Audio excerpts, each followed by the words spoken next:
Hello नमस्कार जी, कैसे हैं आप लोग। आशा करता हूँ कि आप सभी बढ़िया होंगे और स्वस्थ होंगे। तो जी आज की इस वीडियो में हम इतिहास का जो पहला बेसिक चैप्टर होने वाला है, यानी कि जैसे मान लीजिए कि कोई भी बिल्डिंग बनाने से पहले जो उसका बेस होता है उसको मजबूत बनाया जाता है, ताकि बिल्डिंग बनाने के बाद उसके ऊपर और बिल्डिंग बनाया जा सके। उसी तरह इतिहास को हमको पढ़ने से पहले ना इसका जो बेसिक होता है, बेसिक टॉपिक होता है जो, उसको हम लोग को पढ़ लेते हैं, ताकि इतिहास आगे पढ़े ना तो उसमें कोई दिक्कत ना हो।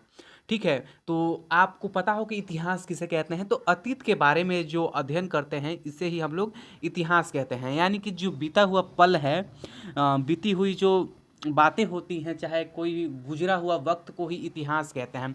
मान लीजिए कि कई साल हो गया है जैसे कि भारत को आज़ाद किए हुए, और भारत के जो कैसे आज़ादी मिली इसको बारे में हम लोग पढ़ते हैं। तो ये सब किसके अंतर्गत आता है, तो ये इतिहास के अंतर्गत आता है, यानी कि पुरानी बातों के बारे में अध्ययन करना या बीती हुई वक्त के बारे में अध्ययन करना ही हमको इतिहास कहलाता है।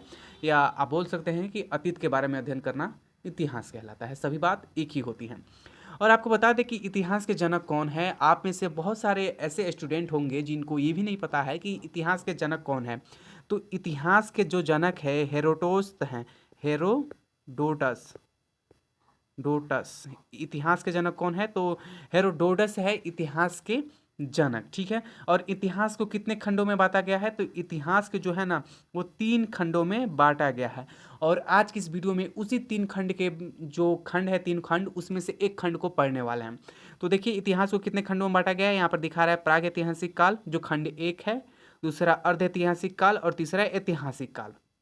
तो आज की इस वीडियो में जो है ना हम लोग को प्राग ऐतिहासिक काल यानी कि जो खंड 3 है उसमें से एक खंड को आज हम पढ़ेंगे एकदम डिटेल से। तो ठीक है, तो आज की इस वीडियो में हमको कौन कौन से टॉपिक पढ़ना है, तो देख लीजिए। पहला है पूर्व पाषाण काल, मध्य पाषाण काल, नव पाषाण काल और ताम्र पाषाण काल। जो प्राग ऐतिहासिक काल का है, जो खंड ए है, उसमें जो है इस 4 टॉपिक के बारे में हमको आज के इस वीडियो में समझने वाला है। तो चलिए वीडियो को स्टार्ट करते हैं बिना किसी देरी के।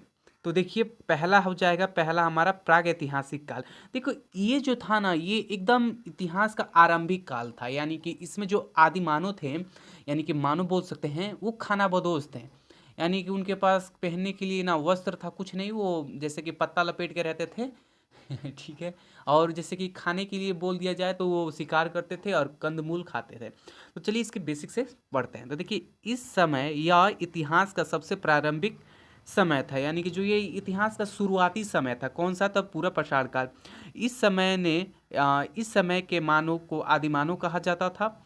इस समय का मानव खानाबदोश था, अर्थात उसके जीवन का मुख्य उद्देश्य जो था ना वो जानवरों की भांति अपना पेट भरना था। इस समय जो है मानव के सबसे बड़ा उपलब्धि थी आग का खोज। यानी कि पूरब पाषाण काल में जो मानव था ना वो जानवरों की भांति सिर्फ खाना खाने और सोने का, जो जानवर करते हैं ना, खाना खाते हैं और सोते हैं। ठीक है, उसी तरह जो आदिमानव था वो आदिमानव की तरह खाता था और सोता था। उसके जीवन का मुख्य उद्देश्य वही था। और इस समय में जो है ना पूरा पाषाण काल में इस समय जो था ना वो आग का खोज हुआ था, जो सबसे मतलब कि मानव की पहली उपलब्धि थी। ठीक है, ये आपको समझ में आ गया पूरा पाषाण काल। अब चलते हैं इसके मध्य पाषाण काल के तरफ। देखिए मध्य पाषाण काल, यह पुरातत्व, यह जो है ना वो पूरा पाषाण काल, यानी कि मध्य पाषाण जो काल था यह पूरा पाषाण के काल के बाद चालू होता है। ये जाहिर सी बात है, पूरा पाषाण काल बीत गया तो उसके बाद कौन सा काल स्टार्ट होगा, तो मध्य पाषाण काल। ठीक है, इस समय मानव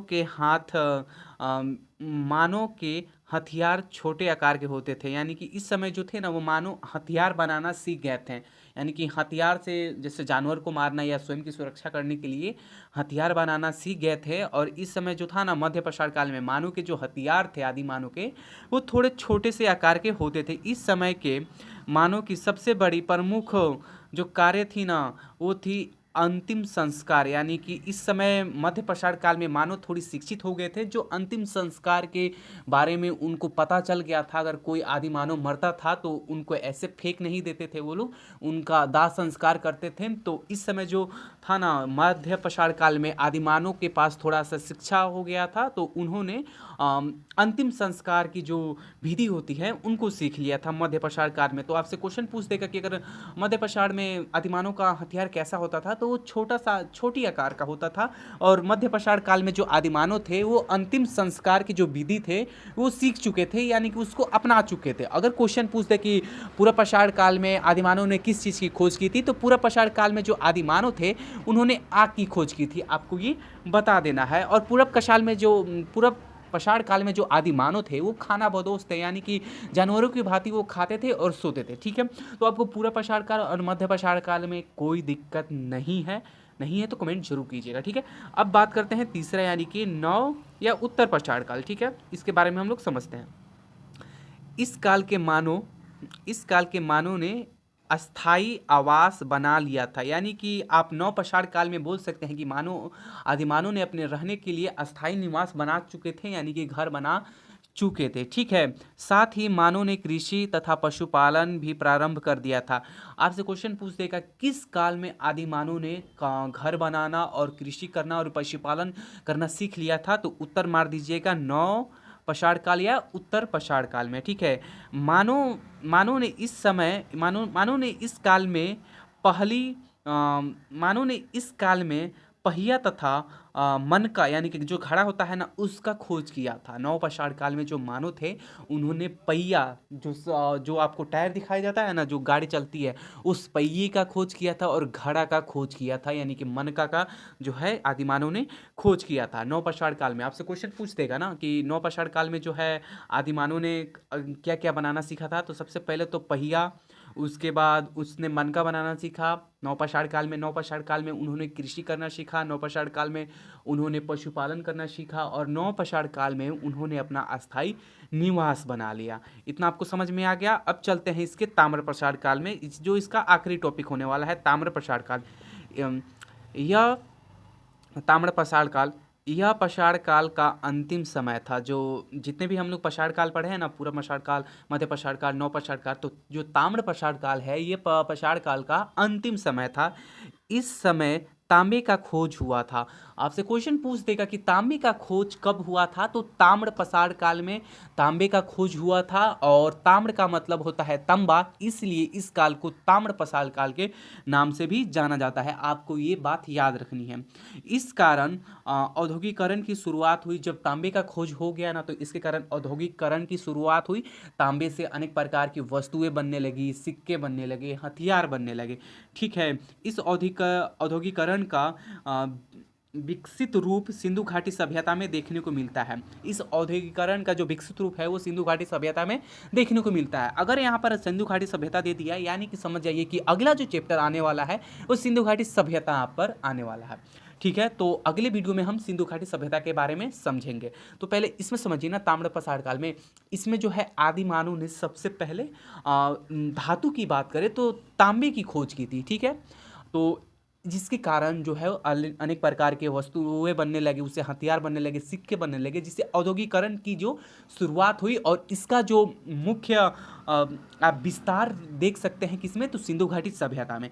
ठीक है, तो हम आपको ताम्र पाषाण काल, पूर्व पाषाण काल, मध्य पाषाण काल और नव पाषाण काल के बारे में आपको हमने समझा दिया। अब बारी बारी से इसका रिवीजन कराते हैं। रिवीजन देखिए, आपको कुछ नहीं याद रखना है, इतना याद रखना है ताम्र पाषाण काल में कि इस समय जो था वो तांबे की खोज हुई थी और औद्योगिकरण की शुरुआत हुई थी ताम्र पाषाण काल में। बस इतना ही आपको ताम्र पाषाण काल में याद रखना है और नोट डाउन करना है। दूसरा में आप देख लीजिए ना कि मध्य पाषाण काल में इसमें जो आदिमानव थे ना, वो हथियार यानी कि छोटे हथियार का इस्तेमाल करते थे, बड़े हथियार का इस्तेमाल नहीं करते थे।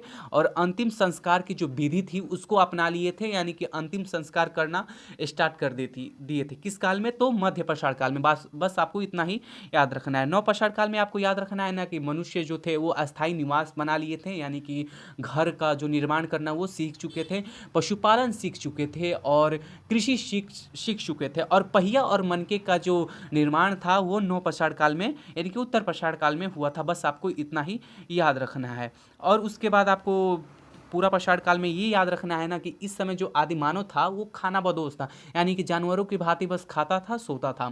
ठीक है, और इस समय जो था ना वो मानव की सबसे पहली उपलब्धि थी आग, यानी कि पूरा पाषाण काल में मानव ने आग का खोज किया था। ठीक है, बस आपको इतना ही याद रखना है। तो आई होप कि ये वीडियो आपको समझ में आया होगा, और आज जो इस वीडियो में हमने आपको पूरा प्राक ऐतिहासिक काल के बारे में आपको डिटेल से बता दिया है। अगला जो वीडियो होगा हमारा वो अर्ध ऐतिहासिक काल यानी कि सिंधु घाटी सभ्यता पर होगा, जो और भी इंटरेस्टिंग होगा और भी मज़ा आने वाला है। तो अगर इस वीडियो को करने के बाद आपको मज़ा आया है, आपको समझ में आया है, तो कमेंट कीजिएगा, वीडियो को लाइक कर दीजिएगा, चैनल को सब्सक्राइब कर दीजिएगा। चलिए मिलते हैं नेक्स्ट वीडियो में, तब तक जय हिंद, जय भारत, वंदे मातरम।